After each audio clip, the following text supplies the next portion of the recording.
안녕하세요. 공부하는 의사 손정식입니다. 오늘은 RCT 논문 비판적 읽기 두 번째에 대해서 말씀드리겠습니다. 두 번째로 고려할 점은 클리니컬 엔드포인트 중에서 하드 엔드포인트인지 소프트 엔드포인트인지를 구분하는 것입니다. 하드 엔드포인트를 예로 들면 All Cause Death, Cardiovascular Death, MI, Stroke 등이 하드 엔드포인트로 구분할 수가 있습니다. 소프트 엔드포인트로는 언스테이블 안자이나 코로나리 리바스큘라리제이션 등이 됩니다. 하드 엔드포인트와 소프트 엔드포인트를 구분하는 기준은 첫 번째 임상적 중요성입니다.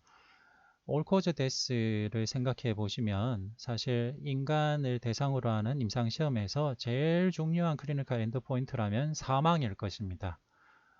사망보다 더 중요한 건강에서의 엔드포인트가 있을 수가 없는데요. 즉, 서바이벌과 데스가 제일 하드한 엔드포인트가 되겠습니다. MI나 스트로크 같은 경우도 일반적으로는 하드한 엔드포인트입니다. 특히 급성 흉통을 유발해서 응급실에 내원한 환자들 중에 EKG에 SD 체인지가 있고 트로포닌이 떠서 MI로 정의되는 경우는 누구도 이의를 달지 않고 MI라고 볼 수 있고 하드 엔드포인트라고 볼 수가 있습니다. 그런데 다음의 경우는 어떨까요? 우연히 건강검진에서 발견이 됐는데 환자분이 과거에 흉통이 가끔씩 좀 있었다고 하고 최근에도 흉통이 있었지만은 이제 그래도 일상생활을 할 만한데 좀 흉통이 있어서 건강검진을 받았는데 검진을 보니까 Q 웨이브가 있고 에코에서 사일런트 임팍이 발견이 됐고 그런 경우라면 MI라고 코딩을 할 수는 있을 것입니다. 하지만은 앞서 말씀드린 현재 흉통이 있어서 응급실에 내원해서 진단된 MI와 무증상 상태에서 진단된 MI는 엔드포인트의 차이가 있을 수밖에 없기 때문에 사실 하드 엔드포인트 안에서도 경중의 차이가 나타날 수가 있습니다. 스트로크도 그렇습니다. 현재 마비가 있어서 MRI를 시행해서 스트로크가 진단된 경우와 사일런트 임팍도 있습니다. 즉 환자는 아무 마비 증상이 없는데 브레인 MRI를 했더니만 사일런트 라쿤 임팍이 발견될 수가 있습니다. 이 경우도 사실 진단명으로는 이스케믹 스트로크라고 진단명을 넣고 항혈소 판정을 주겠지만은 임상적인 의미에 따라서는 현재 마비가 있는 이스케믹 스트로크만큼 의미가 나타나지 않을 수도 있습니다. 따라서 지금 보고 있는 이 논문에서 제시한 클리니컬 엔드포인트를 어떤 데피니션을 가지고 했는가 또 사실은 깊이 읽어보시면 여러 가지 논쟁점들이 나올 수가 있습니다. 따라서 최근에 발표된 연구 결과들을 보면 MI와 스트로크 같은 경우도 아주 스트릭트한 데피니션을 가지고 정의한 경우도 있고 방금 말씀드린 사일런트 임팍, 사일런트 스트로크 같은 것도 아니면은 이미지 상에서 우연히 발견된 것도 포함이 되는 경우도 있습니다. 따라서 연구 결과를 정확하게 잘 이해하기 위해서는 그 연구 프로토콜에서 클리니컬 엔드포인트를 어떻게 데피니션 했는가 또 읽어보면 제일 정확한 이해를 할 수가 있습니다. 소프트 엔드포인트는 일반적으로 카디오바스큘라 디지즈 쪽에서 보는 소프트 엔드포인트로는 언스테이블 안자이나 하스피탈라이제이션과 코로나리 리바스큘라이제이션이 있습니다. 언스테이블 안자이나 하스피탈라이제이션은 임상적으로는 의미는 있지만은 MI만큼 하드한 엔드포인트는 아닐 것입니다. 그리고 소프트 엔드포인트의 특징은 바이어스가 낄 수가 있다는 것입니다. 환자가 호흡곤란의 주소로 응급실로 오셨는데 이분이 급성심부전 상태인데 급성심부전의 원인이 코로나 하트 디지즈인 경우도 있고 아닌 경우도 있습니다. 네, 그렇다면 이 경우는 코로나 하트 디지즈의 급성 악화에 따라서 컨제스트 하트 페일리어가 생겨서 디스프니아로 응급실에 내원하셨다고 한다면 코딩을 어떻게 하는 것이 좋겠습니까? 이렇게 소프트 엔드포인트는 코딩할 때 바이어스가 생길 리스크가 좀 있고 임상적 의미도 데스만큼 높지 않는 그 엔드포인트들이 포함이 됩니다. 코로나리 리바스큘라이제이션도 어큐트 코로나리 신드롬으로 응급실에 내원해서 시행하는 코로나리 리바스큘라이제이션과 환자가 스테이블 이스케미 하트 디지즈가 있는데 약절에서도 안자이나가 있으니까 날짜를 잡아서 시행되는 코로나 리바스큘라이제이션도 있습니다. 따라서 이 두 가지 경우는 분명히 임상적 의미가 다르기 때문에 따로 구분을 해야 될 필요가 있고 예정된 리바스큘라이제이션이냐 예정되지 않고 응급으로 시행된 리바스큘라이제이션이냐에 따라서도 임상적 의미를 나누는 연구들이 있습니다. 그리고 통계적 유의성과 임상적 유의성의 차이입니다. 이전에 알츠하이머 디지즈 연구에서도 말씀드렸듯이 도네페질 복용군이 아다스코그 스코어가 통계적으로 유의하게 호전이 됩니다. MMSA 스코어도 통계적으로 유의하게 호전이 됩니다. CDR-SB 스코어도 아두카누맙 사용군이 CDR-SB가 0.5 정도 대조군보다 좋습니다. 네, 이것은 통계적 유의성입니다. 그런데 임상적 유의성은 별개입니다. 앞선 동영상에서 임상적 유의성을 내포하는 의미로 MCID라는 개념을 설명해 드렸으니까 다시 한번 보시면 좋겠습니다. 그리고 통계적인 의미를 설명하는 방법도 렐러티브 리스크 리덕션 법과 앱솔루트 리스크 리덕션 법이 있습니다. 렐러티브 리스크 리덕션이 사실 광고 문구에 제일 많이 사용되는 것인데요. 이전 슬라이드에서 이 약을 사용하면 이 질병의 합병증 발생률이 대조군보다 20% 감소합니다 라고 설명한 기사가 있다고 한다면 이 경우는 거의 대부분 렐러티브 리스크 리덕션입니다. 왜냐하면 앱솔루트 리스크 리덕션으로 20% 차이가 날 수 있는 경우는 거의 없기 때문입니다. 그래서 이 두 가지 차이는 뒤에 다시 또 설명해 드리겠습니다. 그리고 NNT와 NNH도 중요합니다. 또 자세히 말씀드리겠습니다. 임프로브 IT 연구입니다. 임프로브 IT 연구는 에제티니빕의 임상적인 유용성을 증명했고 임프로브 IT 연구 이후에 에제티니빕가 이상지질혈증이나 ASCVD 예방 가이드라인에서 중요한 포지션을 할 수 있도록 그 근거를 제공한 중요한 연구입니다. 임프로브 IT 연구의 대상자들은 리센트 어큐트 코로나리 신드롬이 있는 환자를 대상으로 심바스타틴 40mg 복용군과 심바스타틴에다가 에제티닙 10mg를 추가한 군을 비교한 연구이고 클리니컬 엔드포인트로는 CV 모탈리티, 메이저 CV 이벤트, non-fetal stroke를 봤습니다. 여기서 렐러티브 리스크 리덕션으로 6.4%가 나왔습니다. 렐러티브 리스크 리덕션으로 6.4%라는 무엇을 의미할까요? 네, 이 그래프를 보시면 알 수 있습니다. 최근에 발생한 어큐트 코로나리 신드롬 환자를 대상으로 심바스타틴 40mg 단독군과 심바스타틴에다가 에제티닙 10mg를 추가한 복용군을 가지고 서바이벌 커브를 쭉 그려보면 심바스타틴 모노테라피와 심바스타틴 에제티닙 복용군이 수년이 지난 다음에 갈라지기 시작해서 이 정도의 차이를 보여줬습니다. 이 차이가 하자드 레이셔로 보면은 0.936이고요. 1 빼기 0.936을 하면 0.0 반올림을 대충 하면 0.064가 나옵니다. 네, 이것이 렐러티브 리스크 리덕션입니다. 즉 6.4% 차이가 난다는 것은 상대 위험도 차이가 6.4% 났다는 것을 의미합니다.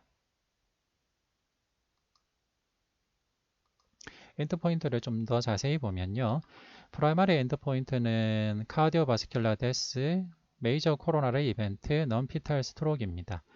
심바스타틴 복용군에서는 34.7% 발생했고 에제티니비 컨비네이션군에서는 32.7% 발생했습니다. 즉 렐러티브 리스크 리덕션으로는 6.4% 차이가 났지만은 앱솔루트 리스크 리덕션으로는 34.7 빼기 32.7이니까 2% 차이가 났습니다. 이것이 앱솔루트 리스크 리덕션입니다. 즉 앱솔루트 리스크 리덕션은 2%포인트이고 렐러티브 리스크 리덕션을 보면 6.4%가 되겠습니다.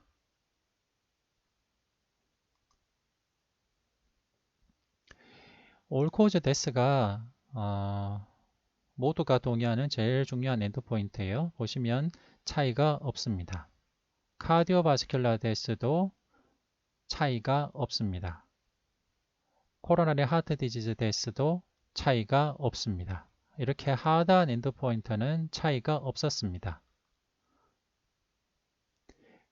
메이저 코로나리 이벤트의 정의를 보면 non-fetal MI, 언스테이블 안자이나 2번 코로나리 리바스큘라이제이션이 있습니다. 즉 인프로바이트 연구를 보면 하드한 엔드포인트는 차이가 없었으니까 그렇다면 상당수는 소프트 엔드포인트의 차이로 생각해야 되는데요. NEMI에서 유의한 차이가 났고 보면은 피탈 MI는 큰 차이가 없었고 non-피탈 MI에서 주로 차이가 났습니다. 스트로크도 보면 헤모리지 스트로크는 에제티니브 컨비네이션군이 약간 증가했고 이스케믹 스트로크는 에제티니브 컨비네이션군에서 예방 효과를 보였습니다.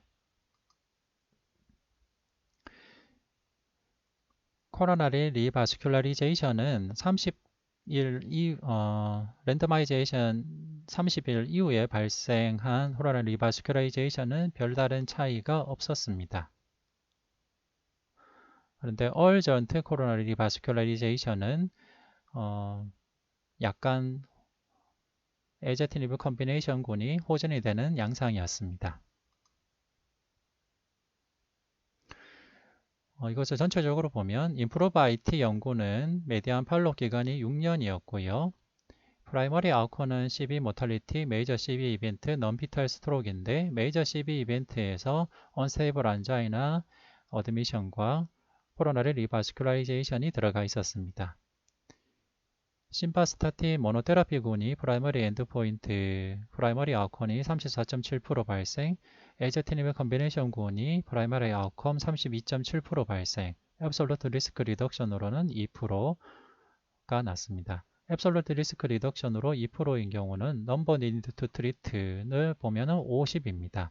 이 말은 한 명에서 프라이머리 아웃컴 발생을 예방하기 위해서 50명의 환자가 심바스타틴 40mg에 추가로 에제티니브 10mg 복합제를 6년간 복용해야 된다는 것입니다. 그런데 한 명에서 MI 코로나리 리바스큘라이제이션 발생을 예방하기 위해서 50명의 환자가 심바스타틴 40mg에 추가로 에제티니브 10mg 복합제를 6년간 복용해야 하는데 사망을 줄이지는 못하였습니다. 네, 이것이 인프로바이트 연구의 아주 객관적이고 비판적인 해석입니다. 그리고 적용 대상 환자군의 특징도 중요합니다. 보면 최근에 어큐트 코로나리 신드롬 진단받은 50세 이상 평균 64세 정도의 코케이시안 서양인들입니다. 보면은 리전이 노스 아메리카, 웨스턴 유럽, 아시아 퍼시픽, 사우스 아메리카인데요. 아시아 퍼시픽이 상당히 소수이고 대부분 아메리카와 유럽인 것을 알 수 있습니다. 따라서 인프로바이트 연구 결과를 동아시아인인 한국과 일본에 적용하는 것에는 상당한 제약점이 있을 수 있다고 생각해야 되겠습니다. 그 다음 RCT 논문 비판적 읽기에서 중요한 것은 표본수는 적절한가입니다. 표본수가 많으면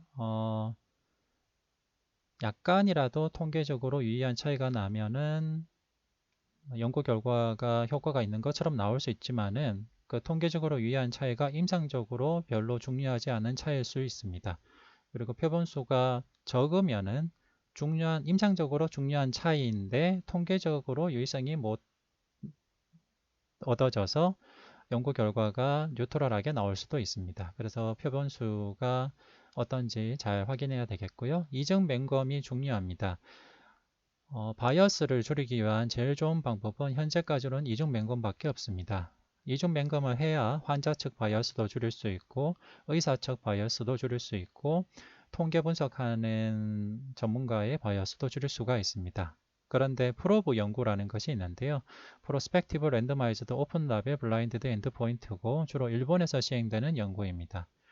보시면 아시듯이 오픈 라벨이기 때문에 이 약을 먹는 환자와 이 약을 처방하는 의사는 이 환자군이 어떤 치료군, 대조군 중에 어느 곳에 들어가 있고 뭘 하는지 환자도 알고 이 약을 주는 의사도 압니다.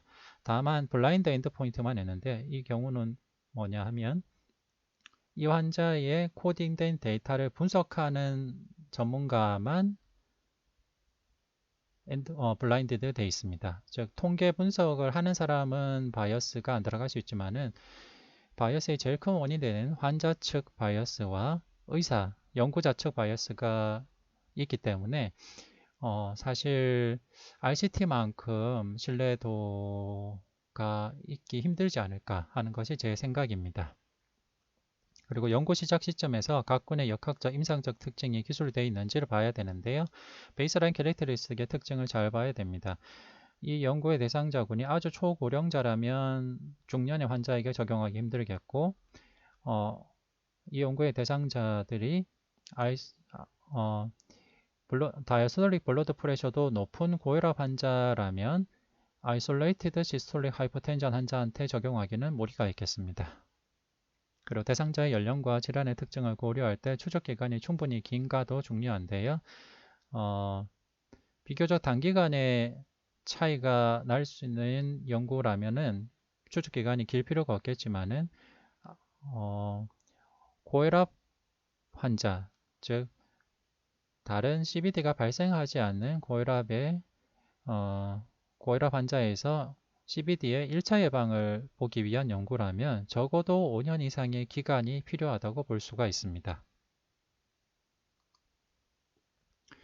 그리고 P값과 신뢰 구간에 통계적 유의성이 있는가를 봐야 되겠고 중요한 부작용이 기술이 되어 있는지를 봐야 되겠고 참가자의 흐름도를 확인하는 게 중요합니다. 주로 피겨 1에 들어가 있는데 탈락된 자들의 비율, 왜 탈락이 됐는지, 그리고 탈락된 자들과 남아있는 자들의 속성이 다른지를 확인해야 되겠고요. ITT 분석인지 퍼 프로토콜 분석인지도 중요합니다. ITT 분석이라는 것은 Intention to Treat, 임상시험 계획서에 배정된 환자들을 모두 분석하는 방법을 말합니다. 즉, A라는 연구 참여자가 처음에 가 치료군에 배정이 되어 있다면 A라는 연구 참여자가 중간에 이 치료를 받지 않거나 아니면은 드랍아웃 되거나 뭐 부작용으로 중단이 된다 하더라도 처음에 배정된 가 치료군에 있는 데이터로 보고 분석을 하는 연구입니다. 그리고 퍼 프로토콜 분석은 임상시험 계획서에 충실하게 순응한 환자들만을 대상으로 한 분석입니다. 제가 평소 궁금했던 임상적인 질문 중에 하나가 다음과 같은 것이었습니다. 노인 심방세동 환자를 만나면 특별히 임상적으로 문제가 될 만한 심장판막 질환이 의심되지 않으면 심박수 조절인 레이트 컨트롤을 하고 항응고 치료, 안티코아귤런트 테라피를 시작하는데 어떤 경우 전국도자 절제술들의 등의 리듬 컨트롤을 위해서 전원해야 하는가가 제가 평소 궁금했던 질문인데요. 이 질문에 답을 줄 만한 임상시험 결과들이 몇 가지 발표가 됐었습니다. 그 중에 하나가 캐슬 AF 연구입니다. 캐슬 AF 연구의 대상자들은 심방세동이 있으면서 심부전이 있는 환자들입니다. 이거를 보시면은 심방세동이 있으면서 심부전이 있는데 이젝션 프랙처가 35% 미만으로 신부전이 상당히 진행되어 있는 신부전이라는 것을 알 수 있고 ICD가 들어가 있는 임플란테블 카디오 디피브레이터가 들어가 있는 환자들, 즉 비교적 중증도가 있는 신부전이 동반된 심방세동 환자들임을 알 수가 있습니다. 이런 분들을 대상으로 카테터 아블레이션을 한 군과 메디컬 테라피만 한 군을 봤는데요. 프라이머리 아웃컴인 올코즈 모탈리티와 하트 페일리어 하스피탈라이제이션이 카테터 아블레이션 군에서는 카테터 아블레이션 군과 메디컬 테라피의 차이가 하자드 레이쇼로서 0.62가 나왔습니다. 0.62, 즉 렐러티브 리스크 리덕션으로 38%가 차이가 났는데요. 퍼센트로 보면 카테터 아블레이션군에서 프라이머리 아웃컴이 올코즈 모탈리티 하트 페일리어 하스피탈라이제이션이 28.5% 발생했는데 메디컬 테라피에서는 44.6%가 발생했습니다. 렐러티브 리스크 리덕션으로는 38% 정도 큰 차이가 났고 앱솔루트 리스크 리덕션으로도 10%가 넘는 큰 차이가 난 것을 알 수가 있습니다.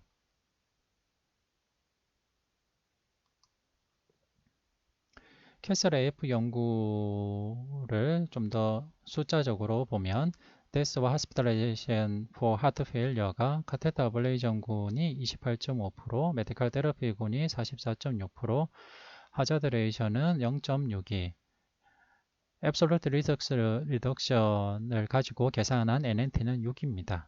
네, 그리고 데스 면에서도 카테터 아블레이션 군은 13.4%, 메디컬 테라피도 25%, 하자드 레이션은 0.53, NNT로는 9 정도로 상당히 임상적으로 의미 있는 차이를 보였다라고 할 수 있습니다.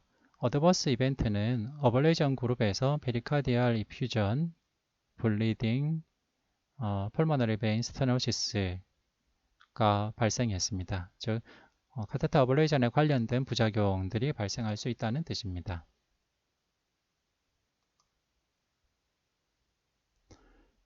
그리고 서브그룹 아나리시스를 보면은 남성에서 더 통계적으로 유의한 차이가 나타났습니다. 그리고 65세 미만에서 통계적으로 유의한 차이가 나타났습니다. 뉴욕 하트 어소시에이션 펑셔널 클래스에서도 이 정도로 증상이 심하지 않은 군에서 통계적으로 차이가 나타났고요. 이젝션 프랙션에서도 25%보다는 높고 35%보다는 낮은 군에서 더 통계적으로 유의한 차이가 나타났습니다. 사실 서브그룹 아날리시스에서 통계적 유의성을 본다면 정확하게는 P4 인터랙션이 0.05 미만이어야 됩니다. 그 기준으로 본다면 LV 이젝션 프랙션이 25%에서 35% 사이인 군이 더 통계적으로 유의하게 어블레이션의 효과를 보았다라고 설명할 수가 있고요. 그 외에 나머지 P4 인터랙션이 0.05보다 낮지 않은 이 남성 65세 미만 뉴욕 하트 어소시에이션 펑셔널 클래스 2는 논문의 결과에는 이 각 서브그룹의 차이에 관계없이 어블레이션이 좋았다라고 밖에 기술할 수가 없습니다. 왜냐하면 P4 인터랙션이 통계적으로 유의한 차이인 0.05보다 작지 않기 때문이죠. 하지만은 우리는 그래도 이 그래프를 보고 그래도 확실한 거는 리젝션 프랙션이 25%에서 35% 사이인 군이 더 효과가 있겠고 통계적 유의성이 확실하지는 않지만은 남자가 좀 더 도움이 되겠고 65세 미만이 좀 더 도움이 되겠고 펑셔널 클래스가 2점인 사람이 좀 더 도움이 되겠구나 라고 힌트를 얻을 수가 있습니다. 그 다음 발표된 연구는 카바나 트라이얼입니다. 카바나 트라이얼은 캐슬 AF 연구보다는 더 대규모 연구이고요. 카테터 어블레이션 군 1100명, 메디컬 테라피 군도 거의 1100명 정도 했고, 프라이머리 아웃컴은 데스, 디세이블링 스트로크. 여기서 디세이블링 스트로크라고 한 것은 이미지상에 증상이 이미지상으로만 나타나고 증상으로 나타나지 않은 스트로크를 제외했다는 거기 때문에 디세이블링 스트로크라고 본 것은 상당히 중요한 하드 엔드 포인트라고 볼 수가 있습니다. 그 다음 시어리어스 블리딩, 카디악 어레스트. 누가 봐도 하드한 엔드 포인트를 봤고요. 이 하드한 엔드 포인트에서 데스는 통계적으로 유의한 차이가 없었고, 스트로크도 통계적으로 유의한 차이가 없었고, 데스오와 CV 하스피탈라이제이션은 카테터 어블레이션 군이 좀 더 호전되는 양상을 보였습니다. 그래서 프라이머리 아웃컴으로 ITT 분석을 하는 것이 더 에비던스 베이스드 메디슨의 입장인데요. ITT 분석으로 해서 프라이머리 아웃컴인 데스, 디세이블링, 스트로크, 시어리어스 블리딩, 카디악 어리스트를 보면 통계적으로 유의한 차이가 나타나지 않았습니다. 따라서 이 가바나 연구 결과가 발표된 저널을 보면 카테터 어블레이션 군이 통계적으로 유의한 효과가 없었다라고 결론을 내리고 있습니다. 그런데 as treated analysis로 보면 통계적으로 자세히 보면 이거는 잘못된 거고 통계적으로 유의한 차이가 났습니다. as treated analysis라고 한 것은 카테터 어블레이션 군의 배정이 돼서 카테터 어블레이션을 받은 사람을 분석하고 메디컬 테러피 군의 배정이 돼서 메디컬 테러피를만 받은 사람을 분석한 것입니다. 왜냐하면 메디컬 테러피의 군의 배정이 되더라도 카테터 어블레이션을 받은 사람들이 꽤 있습니다. 그래서 그런 사람들을 배제하고 처음 배정됐던 그룹에서 하려고 했던 치료를 받은 사람만 분석하면 통계적으로 유의하게 카테터 어블레이션 군의 예후가 좋았습니다. 하지만은 일반적인 저널의 원칙은 ITT 분석 결과를 따르도록 하는 것이 일반적인 원칙입니다. 따라서 가바나 트라이얼의 최종 연구 결과가 발표된 자마를 보면 심방세동이 있는 환자들에서 카테터 어블레이션은 메디컬 테러피에 비해 프라이머리 컴포짓 아웃컴을 호전시키지 못하였다 라고 결론을 내리고 있습니다. 그런데 카테터 어블레이션을 하는 특히 순환기내과나 심방세동 전문가들 입장에서는 많은 논란이 있었습니다. 그래서 이 카바나 연구 결과가 네거티브 트라이얼이냐 아니냐를 가지고 논쟁을 하기에 이르렀습니다. 사실 이게 이런 논쟁이 약간은 왜 있나 싶을 정도인데요. 왜냐하면 ITT 분석이 기본 원칙이기 때문입니다. 하지만 순환기내과 의사, 특히 카테터 어블레이션을 하는 심방세동 전문가들 입장에서는 납득하기가 힘들었나 봅니다.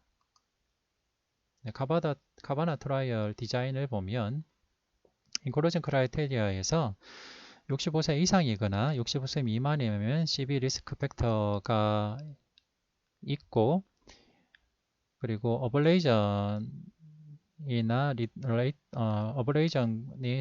적합한 분이어야 했습니다. 프라이머리 엔드포인트로 ITT 분석을 한 걸 보면 약간 차이가 나는 듯 하지만은 통계적 유의한 차이가 아니었습니다. 하지만 퍼 프로토콜 분석, 즉 처음에 배정받았던 군의 치료만 한 사람을 분석하면 비교적 초기에 이 둘 사이가 갈라져서 지속이 되는 것으로 보입니다. 그리고 P값이 0.05보다 살짝 낮았습니다. 그래서 통계적 유의성은 있었는데 이것은 퍼 프로토콜 분석입니다. 페이션트 랜더마이제이션을 보면 어블레이션 테러피군에 배정된 사람의 90% 정도는 어블레이션을 받았고요. 드럭 테러피군에 배정된 사람 중에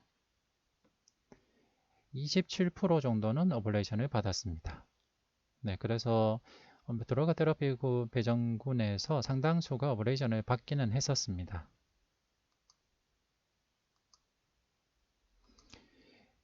서브그룹 아나리시스 결과를 보면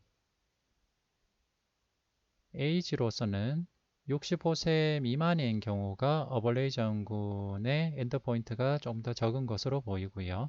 남성에서 어벌레이 정군의 엔드포인트가 조금 더 적은 것으로 보입니다. 그리고 컨제스티브 하트 페일리어 과거력을 봤을 때 컨제스티브 하트 페일리어 과거력이 있는 사람이 어벌레이 정군이 좀 도움될 가능성이 있고요. 펑셔널 클래스에서도 펑셔널 클래스 2 이상으로 심톰이 있는 심부전 환자의 경우에는 어블레이션이 도움이 될 가능성이 있습니다. 캐슬레이프 연구와 카바나 연구를 요약하면 심박세동 환자 중 다음의 경우 전국도자 절제수를 고려할 수가 있는데요.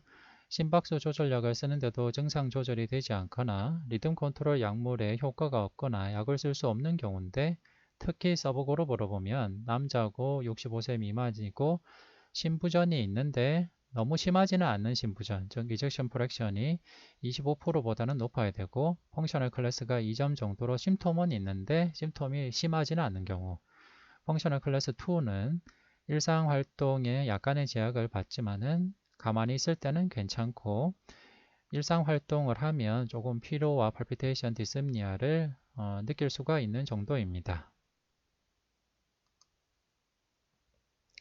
네, 여기까지가 캐슬레이프와 카바나 연구 결과를 이해하기 위해서 우리가 알아야 될 배경 지식에 대해서 설명해 드렸습니다. 네, 경청해 주셔서 감사합니다.